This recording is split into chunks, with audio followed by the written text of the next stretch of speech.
이 말씀을 준비하면서 하나님께서 정말 큰 은혜를 제게 주셨는데 이 말씀이 우리 모두에게 은혜가 되기를 바랍니다. 네. 여러분, 하나님을 보신 일이 있으신가요? 하나님 보셨어요? 하나님을 보셨다면 그분은 어떻게 생기셨나요? 어떤 모습으로 나타나셨죠?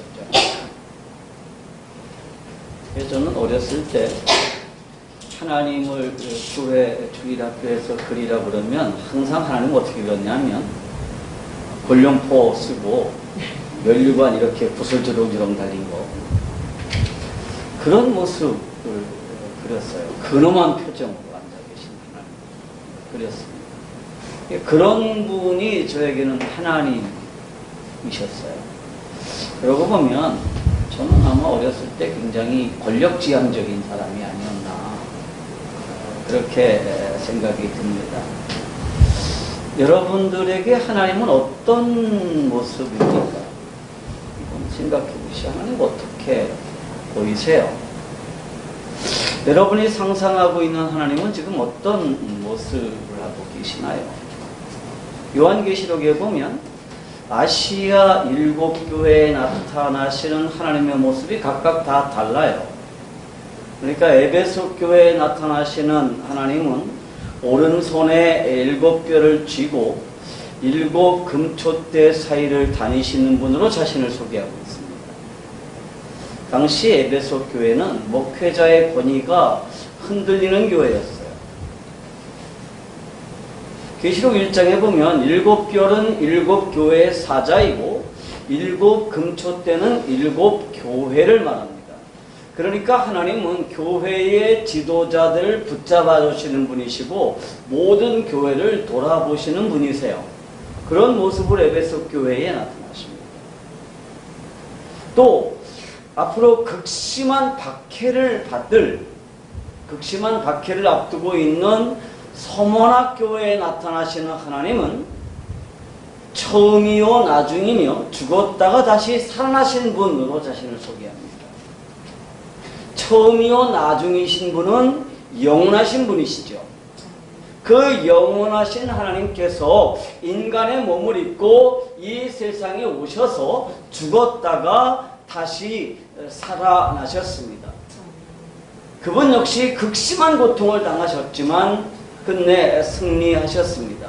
그러니까 앞으로 극심한 박해에 직면한 서머나 교회는 이렇게 극심한 고난을 경험하시고 그 고난을 이기고 끝내 부활하시는 모습으로 자신을 계시하심으로 다가오는 박해를 준비하도록 하십니다.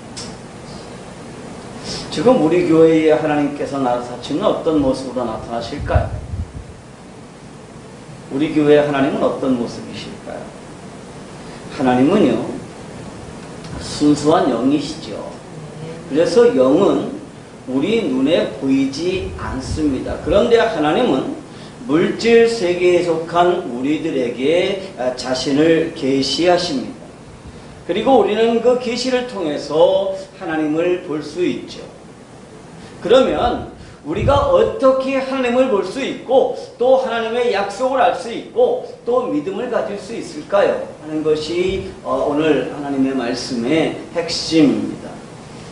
하나님은 어떻게 우리에게 나타나실까요? 첫째로 하나님은 비전 가운데 나타나십니다. 우리 따라합시다. 하나님은 비전 가운데 나타나십니다. 비전 가운데 나타나십니다. 주변 사람들하고 인사 한번 할까요? 하나님은 비전 가운데 나타나십니다. 하나님은 비전 가운데 나타나십니다. 그러니까 비전을 가져야 되는 거죠. 많은 사람들이 그 비전이라고 하는 것을 뭐라고 착각하느냐 하면 내 꿈을 이루는 거, 내 인생의 목표를 이루는 거, 이거를 비전이라고 이렇게 생각을 하지만 성경이 말하는 비전이라는 건 뭐냐 하면 내 욕심을 이루기 위한 야망이 아니에요. 비전은 내 삶을 향한 하나님의 계획을 발견해내는 게 비전이에요. 이 세상에 우연히 태어난 사람은 하나도 없죠. 여러분 거기 동의하시나요? 네. 우연히 태어난 사람 하나도 없습니다. 하나님께서 우리를 세상에 보내실 때 다 기대를 가지고 엄청난 계획을 가지고 우리를 세상에 보내셨습니다. 그런데 우리가 그 하나님의 계획대로 못 사느냐 하면 계획을 모르기 때문이에요. 하나님이 나한테 가지고 계신 계획에 내가 관심이 없어요. 뭐에만 관심이 있어요? 내 계획에만 관심이 있어요. 내 계획에. 응? 내가 행복해지는 거, 내가 좀 더 부유해지는 거, 내가 건강해지는 거, 이렇게 내 계획에만 관심을 가지고 있기 때문에 하나님이 내게 가지고 계신 계획에 대해서는 무관심해요. 그러니까 그 계획을 발견하지 못해요. 그래서 우리가 비전이 없는 거죠. 비전이라는 건 뭐냐 하면 내 삶을 향한 하나님의 계획을 발견해내는 것입니다. 아브라함은 갈대아 우르에서 하나님의 말씀을 쫓아서 하란으로 갔습니다. 사실은 하란으로 가라는 말씀은 없었죠. 가나안으로 가라 그랬는데 가다가 하란에서 멈췄어요. 이거는 몇 주 전에 제가 하나님의 말씀을 통해서 얘기를 했습니다. 그리고 그 하란에서 아버지 데라가 죽고 난 뒤에 너는 본토 친척 아비집을 떠나서 내가 내게 지시한 그 땅으로 가라 라고 하셔서 갔어요. 하나님이 그때 뭐라고 약속하셨냐면 내가 너를 복의 근원으로 삼았으니까, 내가 너를 복으로 삼았으니까 여기 이렇게 있지 말고 내가 너에게 지시한 그 땅으로 가라고 말씀을 했습니다. 그래서 가나안으로 왔죠. 물론 가나안에 도착했지만 거기서도 하나님을 온전히 신뢰하지는 못했어요. 그리고 원주민들을 두려워해서 광야로 갔다가 거기서 애굽까지 내려가야 됐습니다. 그러나 하나님의 특별한 간섭을 통해서 하나님이 어떤 분인지를 알게 됐고 다시 가나안으로 돌아왔어요. 가나안으로 돌아온 이후에는 어떤 일이 있었느냐? 자신이 의지하던 조카 롯과 헤어졌습니다. 당시에 아브라함과 롯은 절대로 헤어질 수 없는 사이였습니다. 낯선 환경이에요. 누구도 신뢰할 수 없는 그런 환경입니다. 그럴 때 그 갈대아 우르에서부터 함께 온 조카 롯과 아브라함은 서로를 철저하게 의지했어요. 그런 상황이에요. 그런데 롯과 헤어졌다는 게 무슨 뜻이에요? 이제부터 나는 사람을 의지하지 않겠다. 나는 관계를 의지하지 않고 오직 하나님을 의지하겠다라고 하는 믿음의 그 의지의 표현이에요. 이제 내일부터 캠프가 시작이 되는데요. 이 캠프가 끝나고 나면 이제 대부분의 학생들이 소위 후기라는 것을 우리 인터넷 클럽에 올리는데 대부분 공통적으로 올리는 내용이 있습니다. 그게 뭐냐면 우리 캠프 가면 처음으로 이제 팀을 편성하거든요. 팀을 편성할 때 대부분 모르는 사람들이어서 굉장히 걱정했는데 그나마 누가 한 팀이 돼서 조금 많이 놓였다든지, 응? 또 우리 팀에 친한 사람이 한 명도 없어가지고 정말 앞이 깜깜했었다. 그런 내용이에요. 그러니까 사람들이 그렇죠. 이번에 우리가 거기 28일날 수양에 가는데 우리끼리 가니까 재밌는 거지 혼자 놀러 가면 재미없잖아요. 그래서 저는 늘 해외에서 혼자 호텔에 있으면요 좀 재미없어요. 밖에도 안 나갑니다. 밥도 가능하면 호텔 안에서 먹어요.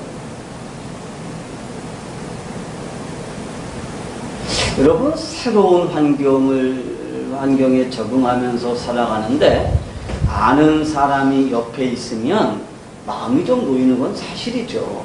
사실이에요.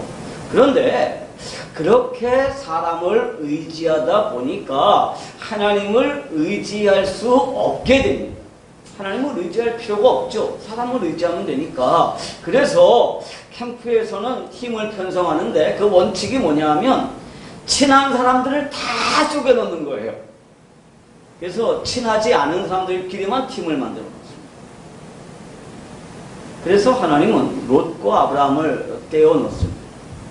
처음부터 아브라함은 철저하게 하나님 말을 의지한 게 아니라 롯을 의지했어요. 서로 의지했습니다. 그런데 이제 하나님께서 이 둘을 떼어 놓으니까 이때부터 아브라함은 철저하게 하나님을 의지하게 됩니다. 그리고 이렇게 하나님을 의지하게 되면서 오히려 위기에 처한 롯을 구원하게 되죠. 그게 지난주의 말씀이었습니다. 물론 자기의 힘이 아니라 자기의 능력이 아니라 하나님의 능력입니다.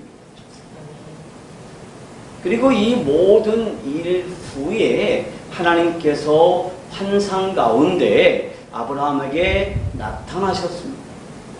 그런데 여기서 나타나는 이 환상이라는 단어가 영어 성경에서는 비전이라는 말로 번역이 되어 있습니다. 그러니까 성경에서 비전이라는 말은 언제나 하나님의 계획을 설명하는 것과 상관이 있어요. 하나님께서 자신의 계획을 자신의 종에게 설명할 때 그럴 때 비전이라는 단어가 나옵니다. 그러니까 비전은 내 야망과 욕심을 이루기 위한 도구가 아닙니다. 비전은 나를 향한 하나님의 계획을 발견해 내는 것이죠. 그동안 의지하던 롯과 헤어지고 난 후에 아브라함은 어쩌면 아마 의기소침했을 것입니다. 주변 원주민들을 더 두려워하게 되었을지도 모릅니다. 그러나 이번에는 자신의 사병들을 이끌고 그돌라 오멜의 군대에게 포로로 잡혀갔던 자신의 조카 롯을 구해냈습니다. 그때 아브라함은 야, 나한테 이런 힘이 있었어? 내가 이런 일을 해내다니 그렇게 생각하면서 한때 우쭐했을지도 모릅니다. 사람은 좀 연약하죠. 지난번 치앙마이 컨퍼런스에서 강의를 통해서 정말 많은 선교사들이 강의 끝나고 저를 찾아왔어요. 대학교 교수, 총장들도 찾아와서 목사님 강의를 듣고 정말 큰 도전을 받았습니다. 그동안 목사님 같은 방식으로 그 내용을 설명하시는 분을 제가 본 일이 전혀 없습니다. 그렇게들 얘기들을 했어요. 그래서 제가 원래 복음을 이렇게 설명하는 사람은 저밖에 없죠. 이렇게 말을 했다가 곧 하나님 앞에 기도했습니다. 하나님, 제가 이렇게 교만합니다. 용서해 주십시오. 가끔 그래요. 그리고 나서도 가끔 저는 종종 내가 아니면 이런 강의 할 수 있겠어? 이런 생각이 들 때가 있어요. 가끔 있어요. 그러면 그때마다 또 금방 고백하고 내가 한 것이 아니라 주님께서 하신 것이라고 이렇게 겸손하게 고백합니다. 교만하지 않게 해달라고 기도하죠.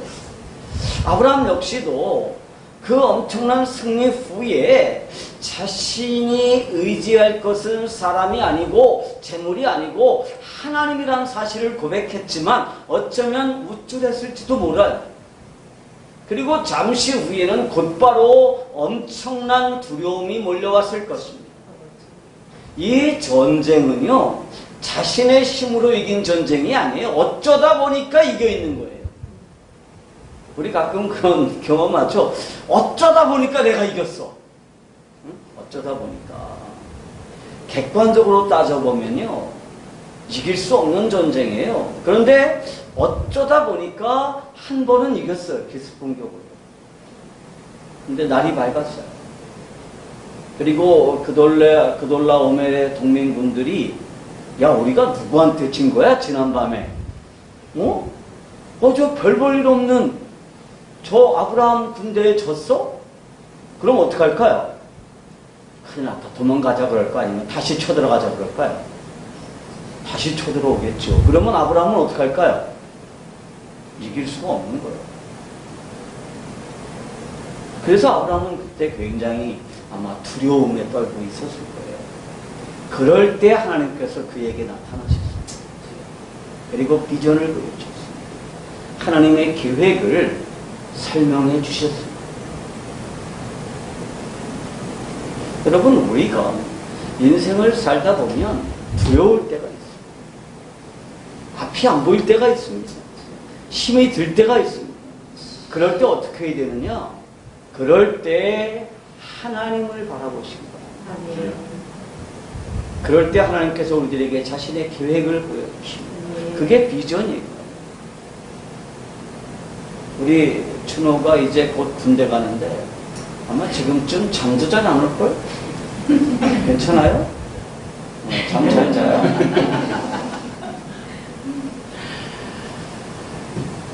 얼마나 두렵겠어요. 그래도 뭐 전쟁은 안 일어날 테니까.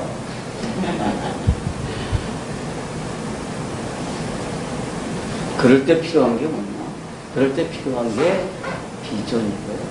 그 비전은 나에게 집중하는 게 아니라 하나님에게 집중할 때, 그럴 때 비로소 보여져요. 그러니까 하나님께서 우리들에게 비전을 보여주시지 않는 게 아니에요. 늘 하나님은 우리들에게 나타나셔서 하나님의 계획을 설명하려고 하세요. 그런데 내가 하나님을 쳐다보지 않기 때문에, 내 초점이 하나님에게 맞춰져 있지 않기 때문에 비전을 발견하지 못하는 것뿐이에요. 주녀가 왜 비전을 발견하지 못한다고? 우리가 하나님을 보지 않기 때문에. 우리가 정말 하나님에게 내 초점이 맞춰져 있으면 하나님은 우리들에게 언제나 자신의 계획을 설명해 주십니다. 그래서 우리가 위기에 처했을 때, 힘들 때, 곤란할 때, 그럴 때 어떻게 해야 되느냐? 하나님 앞에 기도해야 됩니다. 도와달라고 기도하는 게 아니고요. 하나님의 뜻을 보여달라고 기도할 수 있기를 바랍니다. 아멘. 하나님은 어떤 모습으로 나타나실까요? 두 번째로, 하나님은 내게 가장 절실한 모습으로 나타나요. 내게 제일 필요한 모습.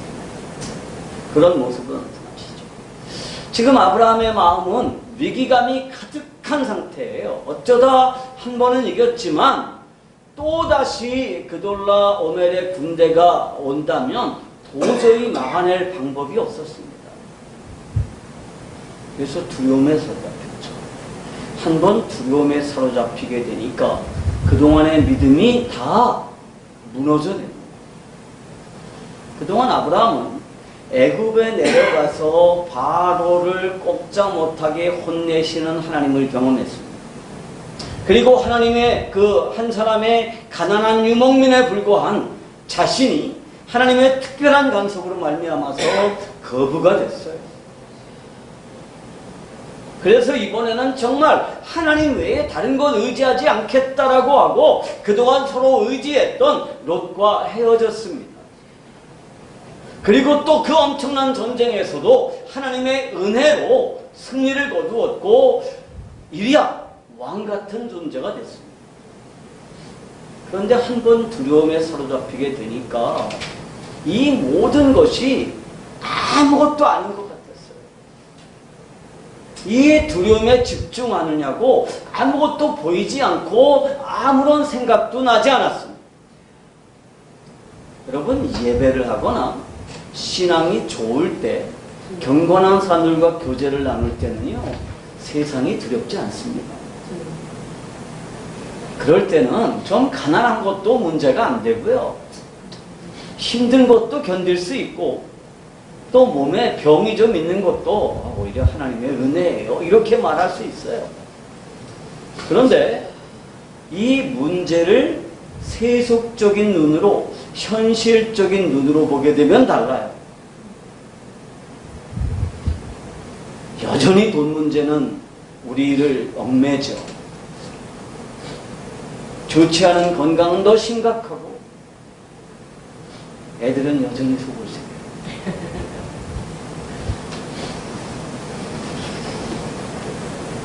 이번 주 내내 내 마음이 그렇게 편치를 않았습니다. 이제 내일부터 캠프를 진행해야 되는데 이번 캠프 일정을 우리 스태프들이 좀 잘못 짰어요. 원래 8월 둘째 주에 늘 캠프를 하는데 캠프장 얻기가 되게 힘들어요. 그러니까 이놈들이 머리를 써가지고 다음 주부터 하기로, 23일부터 하기로. 그때 다 방학한대요. 그래서 그럼 그렇게 하자 그랬더니 아이들이 23일날 방학을 안 하는 학교들도 굉장히 많대요. 25일날이나 돼야 방학을 한대요. 그래서 아이들이 학생이 한 80명에 사역자들이 한 30명에서 100명 조금 넘는 캠프를 준비했는데 아이들이 30명밖에 안 와요.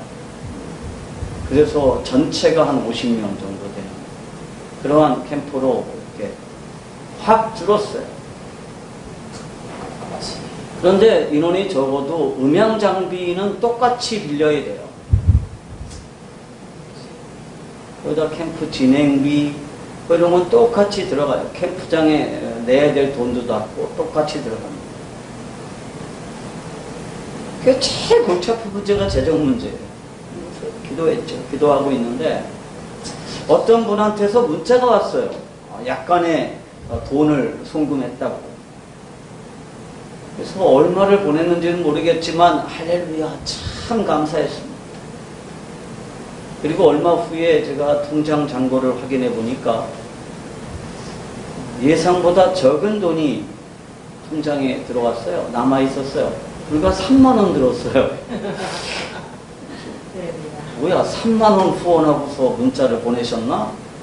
그리고 보니까 그동안 제 통장에 있던 돈이 50만 원 정도가 다른 요소로 빠져나갔어요. 그래서 지금 이 통장에 있는 돈 가지고는 이 재정을 감당하기가 뭐 도저히 불가능해요. 그때부터 마음이 아주 막 다운됐어요. 제가 2주 전만 해도 세계 여러 나라를 막 돌아다니면서 우리 주님께서 승리하시는 현장을 경험했잖아요. 거기서 하나님께서 저를 사용하시고 그 승리하는 현장의 일원으로 참여하면서 막 승리의 기도를 부르고 돌아왔어요. 그런데 기껏 돈 뭐 몇백만 원 때문에 말할 수 없는 침체에 빠져있었어요. 그래서 마음이 참 우울했어요. 오늘 아침까지도 사실은 그랬어요. 여러분 우리가 힘든 이유는요 모든 게 다 힘들어서가 아니에요. 무엇 한 가지만 부족해도 그것 때문에 기쁨을 잃어버리죠.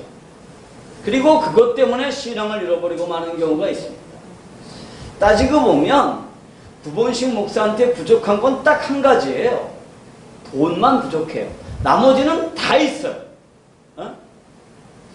저한테는 좀 과분하다 싶은 아름답고 훌륭한 아내가 있죠.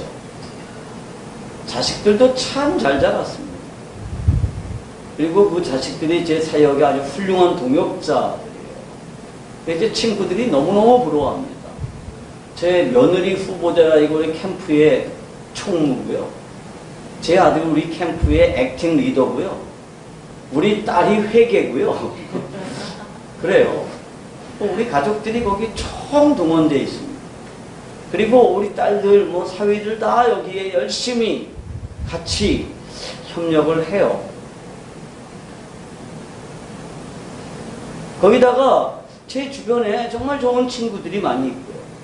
또 헌신적인 동역자들이 있습니다. 우리 캠프에 스태프들이 있어요. 25년 동안 한결같이 해온 NRIC 사역이 있고 또 해외 사역들이 있습니다. 여러분 제가 주일날마다 이렇게 와서 설교하는 게 얼마나 감사한 일인지 모르시죠? 참 감사합니다. 거기다가 해외에서도 계속 일정이 있습니다. 이게 얼마나 큰 행복이에요. 이게 얼마나 큰 은혜입니까? 모든 게 다 좋아요. 단 한 가지 돈이 없다는 거예요. 네. 근데 그것 때문에 의기소침해지는 게 인간이에요. 돌이켜보면 사실은 또 그 돈 문제 역시도 돈이 없어서 해야 될 일을 못한 적도 한 번도 없어요. 우리 캠프가 제가 우리 스태프들에게 늘 주장하는 게 이거거든요. 돈이 없다 그래서 해야 될 일을 못하지 말고 돈이 있다 그래서 돈심으로 일하지 말자. 이게 우리 스태프들에게 내가 늘 주장하는 거거든요. 어쩌면 모든 게 다 형통하기만 하면 내가 교만해지고 내 힘으로 모든 것을 다 하려고 그럴 거예요. 그래서 기도하지 않고 하나님의 능력을 의지하지 않고 내 힘으로 일할까봐 하나님께서 한 가지쯤 부족하게 하신 것인지도 몰라요. 그러고 보면 내게 돈이 부족한 게 바로 하나님의 사랑이고 그리고 하나님의 은혜입니다. 그런데 이 모든 것을 잘 알고 늘 그렇게 고백하고 당당하던 내가 한 번 두려움에 사로잡히니까요. 순식간에 모든 기쁨들이 싹 사라졌어요. 그래서 지난 금요일 날은 제 아내와 싸울 뻔했어요. 제 아내가 뭔가를 계속 몸이 여기저기 아프다고 막 그러는데 제가 그거를 받아줄 여유가 없는 거예요. 마음속에 막 불만이 막 부글부글 끓어올랐어요. 왜 그랬느냐 하면 저도 그때 굉장히 힘든 상태였거든요.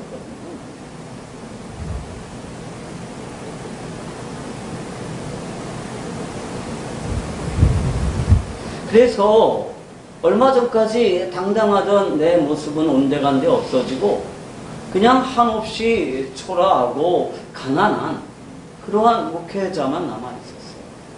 아브라함이 지금 그런 형편입니다. 방금 전까지 전쟁에서 엄청난 승리를 경험했어요. 그리고 그 두 왕들이 개최한 개선식에서 당당한 모습을 보여줬죠. 돈 필요 없습니다. 내 힘은 하나님입니다. 그렇게 멋진 말을 했던 사람입니다. 그런데 한번 두려움에 사로잡히게 되니까 이 모든 것들이 아무것도 아닌 게 돼버리고 말았어요. 그때 하나님께서 그에게 나타나신 거예요. 그리고 하나님의 자기소개가 오늘 우리의 본문에 이렇게 나타나고 있습니다. 그게 창세기 15장 1절입니다. 이후에 여호와의 말씀이 환상 중에 아브라함에게 임하여 이르시되 아브라함아 두려워하지 말라. 나는 내 방패요 너의 지극히 큰 상급이니라. 네. 하나님은 아브라함에게 두려워하지 말아야 될 이유를 이렇게 설명하시죠. 내가 너의 방패야. 네. 이렇게 설명하십니다.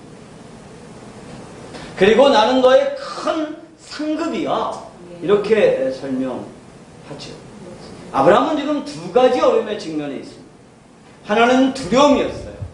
그돌라오멜의 대군이 자신의 정체를 알고 다시 공격해오면 어쩌나 하는 두려움이 있었습니다. 아브라함의 전술은요, 한밤중에 기습 공격을 통해서 적군이 당황한 사이에 전광석화처럼 치고 빠지는 거였어요. 그런데 날이 밝아서 적군이 아브라함의 군대가 318명에 불과했다는 것을 알게 되면 어떻게 되죠? 그러면 그들은 그냥 있지 않을 거예요. 분명히 다시 반격하겠죠. 그래서 아브라함은 엄청난 두려움에 떨고 있었습니다. 이때 아브라함에게 나타나신 하나님은 자신이 내가 내 방패야. 그러니까 두려워하지 마라. 이렇게 말씀하십니다.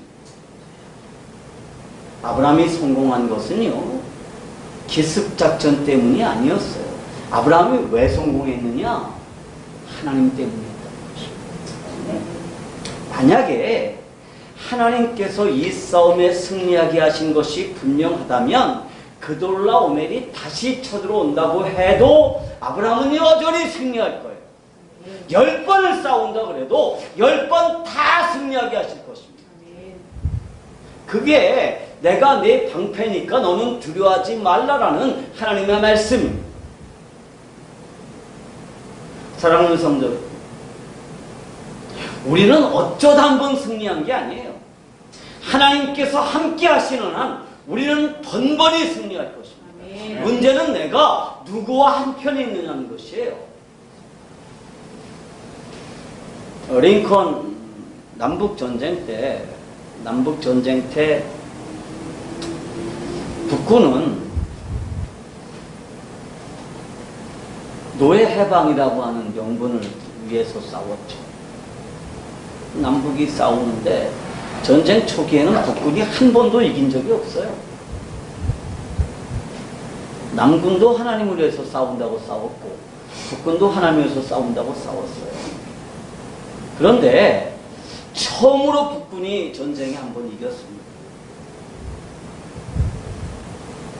전쟁에 이기고 나서 이제 그 전쟁에서 이긴 장군이 막 링컨에게로 달려가가지고 각하 우리가 이겼습니다. 하나님이 이제 우리와 함께 하십니다. 그랬더니 링컨이 이런 말을 했어요. 장군, 나는 하나님이 우리와 함께 하시는 게 아니라 내가 늘 하나님과 한편이었으면 좋겠다. 이 세상의 종교는 신이 자기들과 함께 한다는 것을 주장합니다. 그런데 믿음이라는 건 뭐냐 하면 내가 하나님과 한편에 있는가를 확인하는 것입니다. 여러분, 우리가 이 세상과의 싸움에서 왜 승리해야 되느냐 하면 내가 하나님과 함께 하기 때문입니다. 아멘. 그래서 우리는 어쩌다 한번 승리한 것이 아니라 하나님께서 늘 함께 하시는 한 우리는 번번이 승리할 것입니다. 아멘. 또 하나 아브라함의 마음속에 불만은 뭐였냐면 자신이 포기한 재산에 대한 것이었습니다. 하나님만이 내 힘을 하고 고백을 하고 그리고 과감하게 돈을 포기했죠. 그래서 조카 롯에게 네가 원하는 땅을 네가 먼저 정해라 그랬어요. 그거 쉬운 일 아니에요. 쉬운 일. 제가 어렸을 때 우리 3남매 중에 제가 맞은데요. 어머니가 뭔가를 이렇게 바가지 그릇에다가 담아주면 동생들에게 이렇게 나눠주는데 항상 어떻게 나눴을까요? 제가 절반을 차지하고 나머지 절반 가지고 동생들에게 줬습니다. 전 그게 당연하다고 생각을 했어요. 왜? 내가 제일 큰 형이고 내가 오빠니까 당연히 내가 많이 가져야 되고 동생들은 내가 반 차지하고 남은 거 가지고 나눠줬어요. 근데 아브라함은 어떻게 했죠? 반대로 했어요. 네가 먼저 정해라. 그래서 조카 롯이 좋은 땅 다 차지했어요. 자기는 뭘 차지했어요? 에브라임 산지를 차지했어요.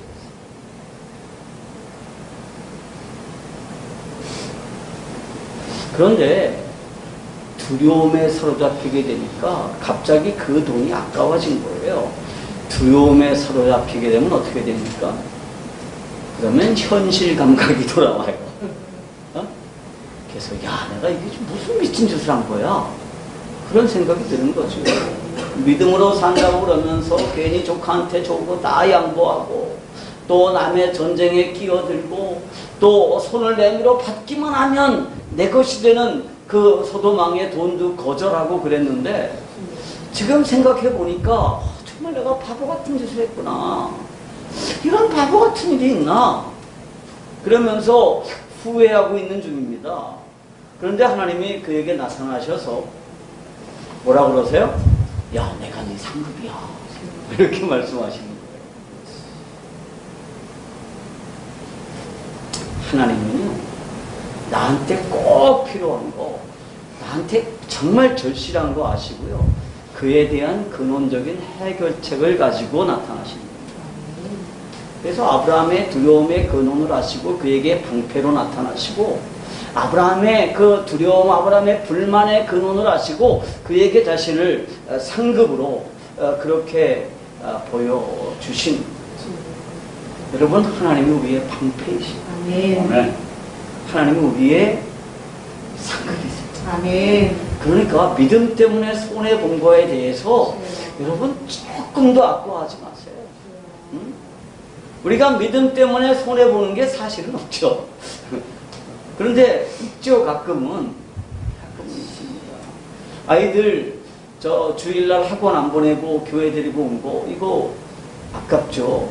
공부시켜야 되는데 한서 11시 반까지 학원 보내고 집에 와가지고 2시까지 공부시키고 4시에 일으켜가지고 5시에 학교 보내야 되는데 그렇게 안 하시죠? 서울대 못 가는 거예요. 뭐라고? 아, 그러면 집 나가? 근데 서울대 가는 애들 다 그렇게 가요. 응? 아, 그래요. 그러니까 아깝잖아요, 안 시킨 거. 교회 가면 주일날 교회만 오면 예쁘죠? 예뻐요. 근데 걱정하지 마세요. 하나님께서 우리 한서를 상급으로 주실 거예요. 네. 여러분, 우리가 믿음을 지키느냐고 포기했던 것, 그거 아까워하지 마세요. 하나님이 우리들에게 그것을 상급으로 주신 거예요. 네. 하나님이 우리의 상급이십니다. 하나님은 어떤 분이십니까? 세 번째로 하나님은 내 마음속에 근원적인 문제를 아시는 분이에요. 하나님은 내 마음의 근원적인 문제를 아세요. 하나님께서 아브라함에 나타나셔서 자신을 상급이라고 소개하셨을 때 아브라함의 반응은 좀 시큰둥했어요. 그죠? 그게 15장 2절 말씀입니다. 아브라함이 이르되 주 여호와여 무엇을 내게 주시려 하나이까? 나는 자식이 없사오니 나의 상속자는 이 다메섹 사람 엘리에셀이니이다.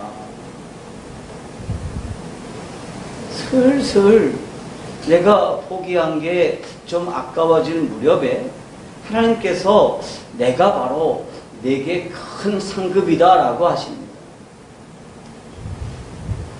내가 포기했던 것들과는 감히 비교할 수 없을 정도의 가치라는 거예요. 그게 하나님의 말씀의 핵심입니다. 그때 아브라함의 반응은 뭐냐 하면 주님이 나한테 뭘 더 주신다고 그런들 그게 나한테 별로 그렇게 큰 의미가 없습니다. 왜냐하면 하나님께서 나한테 자식을 주시지 않았으니까 내가 아무리 많은 재산을 모은다고 그래도 물려줄 자식이 없지 않습니까? 그게 아브라함의 말이에요. 하나님께서 아브라함을 가나안으로 부르실 때는 복의 근원으로 삼겠다라는 약속을 하셨어요. 나를 통해서 내 이웃들이 복을 받을 수 있으려면 어떻게 해야 되죠? 우선 나에게 복이 넘쳐나야 돼요. 나한테 복이 바짝 말랐는데 내가 이웃들에게 나눠줄 게 뭐가 있겠어요? 복의 근원으로 작용하려면 나한테서 끝없이 복이 막 솟구쳐 올라와야 됩니다. 그런데 이렇게 복의 근원이 되려면 내게서 복이 넘쳐나서 그 복이 이웃들까지 함께 받아야 되는데 그를 먼저 내가 복을 받아야죠. 고대 세계에서 최고의 저주는 뭔지 아세요? 아들이 없는 거예요. 아들이 없는 거예요. 아브라함에게 없는 게 뭐예요? 다 있어. 예쁘고 사랑스러운 사례도 있었죠. 재산도 많았어요. 다 있어요, 다. 근데 뭐가 없어요? 아들만 없었어요.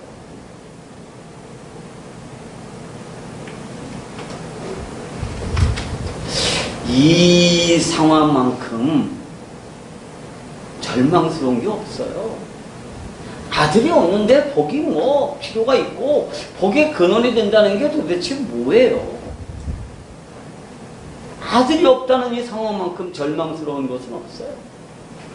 당장의 현실적인 두려움이 해결되고 나니까 이번에는 좀 더 근원적인 두려움이 아브라함을 사로잡아 버렸습니다. 그리고 이 두려움은 새롭게 생겨난 두려움이 아니에요. 본래부터 아브라함 마음속 깊은 곳에 자리하고 있었던 두려움이었습니다. 그런데 현실적인 문제 때문에 광야로 애굽으로 돌아다니고 의지하던 조카 롯과 헤어지고 전쟁에 휘말리고 하면서 정말 정신없이 살 때는 몰랐어요. 그런데 이제 큰 두려움에 사로잡히고 그 큰 두려움 속에서 이런 근본적인 두려움이 드러난 거예요. 그래서 아브라함은 하나님께서 하나님 자신이 큰 상급이라고 그러지만 그게 나한테 무슨 의미가 있겠어요? 그렇게 질문하는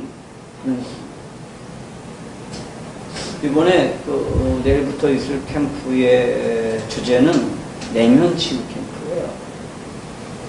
그래서 중고등학생들이 무슨 그렇게 내면의 상처가 많을까 이렇게 사람들이 생각하지만 저도 처음에 이 캠프를 시작할 때 이 주제로 캠프를 지금 한 몇 번 하는데 애들이 그렇게 큰 상처가 있겠어? 내면 치유할 때마다 제가 제일 힘들어요. 제가 캠프할 때마다 아이들을 많이 안아주고 기도를 해주는데요.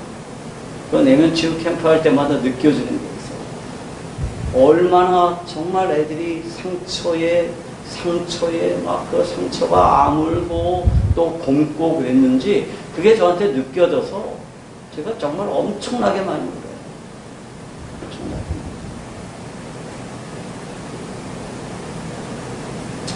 모든 사람들이 다 뭐를 가지고 있느냐? 근원적인 문제를 가지고 있어요. 마음속 깊은 곳에 있는 상처들을 다 가지고 있어요. 그것 때문에 우리가 뭐를 발견하지 못하느냐? 비전을 발견하지 못해요. 마음의 상처 때문에, 그리고 마음에 포로된 것 때문에, 마음에 얽매인 것 때문에 하나님은 그것을 아시는 거예요. 그래서 아브라함이 하나님 앞에 그렇게 말하죠. 내가 너한테 큰 상급이다. 그러니까 상급이면 뭐합니까? 나한테 필요 없는데요. 이렇게 말하는 거예요. 그럴 때 하나님의 반응이 뭐예요? 이런 바통 같은 놈. 내가 지금까지 너를 훈련시켰는데 아직도 수준이 이거밖에 안 돼? 어? 너 언제 철들래? 그리고 한 대 줘박지 않으세요. 그리고 하나님께서 어떻게 하시죠? 아무 말 없이 아브라함을 이끌고 밖으로 나가십니다. 그리고 별이 빛나는 밤 하늘을 보게 하십니다. 그 내용이 창세기 15장 5절에 나와 있습니다. 한번 볼까요? 창세기 15장 5절입니다. 그를 이끌고 밖으로 나가 이르시되 하늘을 우러러 뭇별을 셀 수 있나 보라. 또 그에게 이르시되 내 자손이 이와 같으리라. 하나님은 이렇게 자상하신 분이세요. 우리는 끊임없이 변덕을 부리죠. 어떤 때는 믿음이 좋은 것 같다가 또 일순간에 또 모든 믿음을 다 잃어버리고 불신앙을 가진 사람들, 신앙이 없는 사람처럼 행동할 때가 있죠. 내가 이렇게 하나님을 의지하고 하나님의 말씀대로 순종했는데 결과가 도대체 뭡니까? 이러면서 하나님에게 막 대들기도 하고요. 그죠? 또 신앙보다는 현실적으로 사는 게 현명한 거 아닌가? 그런 생각을 하기도 하죠. 그러나 하나님은 그런 우리를 꾸짖지 않으시고 다시 한번 자세하게 설명해 주십니다. 그리고 다시 말씀을 붙잡고 하나님을 신뢰하도록 만드십니다. 하나님께서 밤하늘의 별들을 보여주시면서 내 후손이 이처럼 셀 수 없도록 많아질 거다. 이렇게 말씀하실 때 아브라함은 지난 날들을 다시 회상했을 겁니다. 애굽에서 자신의 아내를 바로에게 빼앗길 뻔했을 때 바로를 혼내주시고 자신의 아내를 돌려주신 일이며 그 덕분에 아무것도 없었던 자신이 갑부가 된 일, 그리고 그돌라 오멜과의 전쟁에서 기적적으로 승리하게 하신 일들이 생각이 났을 것입니다. 그리고 보면 하나님께서 함께 하시는 한 하나님은 반드시 승리하셨습니다. 아멘. 하나님은 이 세상 어떤 권력보다 힘이 있으시고 온 세상보다 크신 분이라는 사실을 새삼스럽게 알게 되었습니다.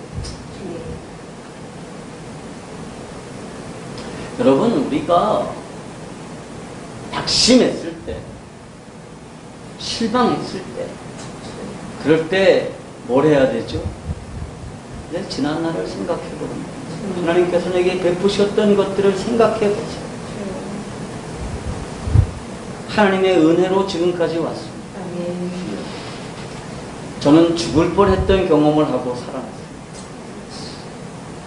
생각해 보면 아무것도 없는 상태에서 지금을 이루었어요. 그게 내 능력이 아니라 하나님의 능력이에요. 아멘.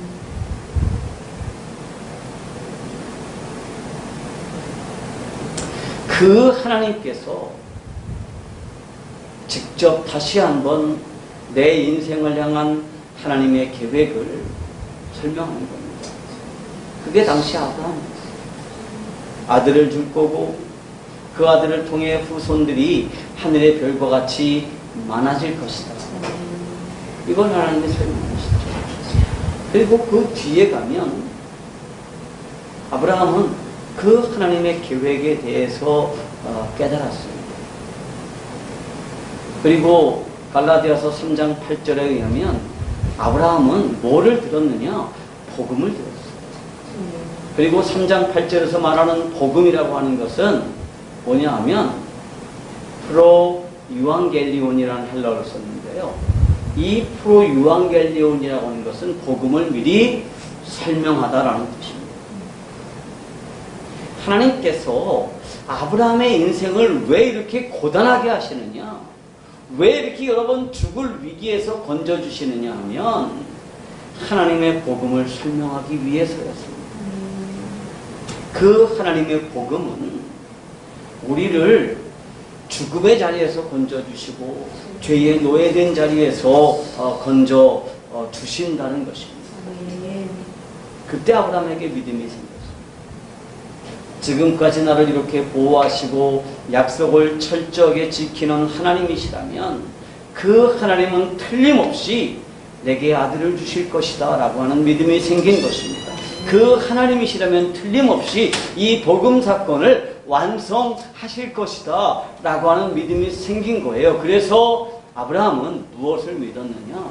그 하나님의 약속을 믿었습니다.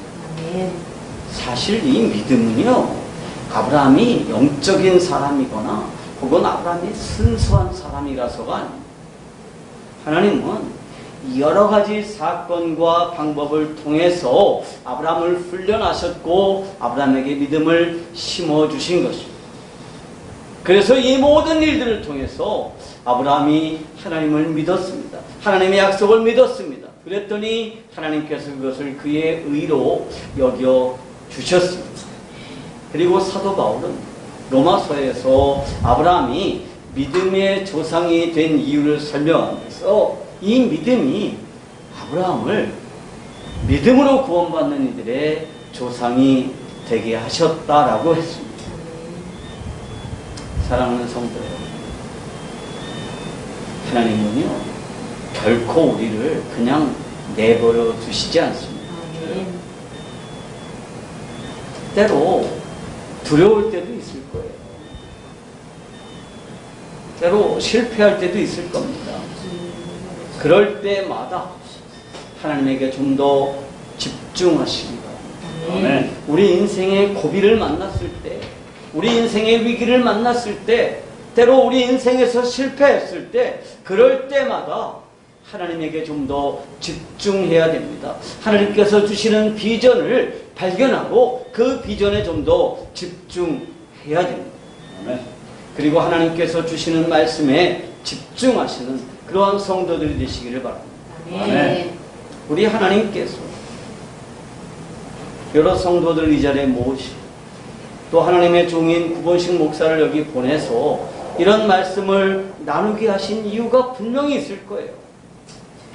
우리 하나님께서 우리 믿음의 조상인 아브라함의 일생을 이렇게 자세하게 기록한 이유가 분명히 있을 것입니다.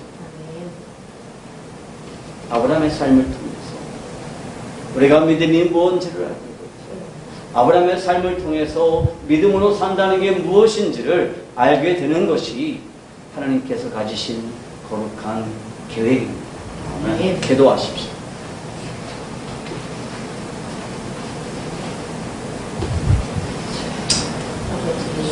우리 다 같이 하나님 앞에 함께 기도하겠습니다.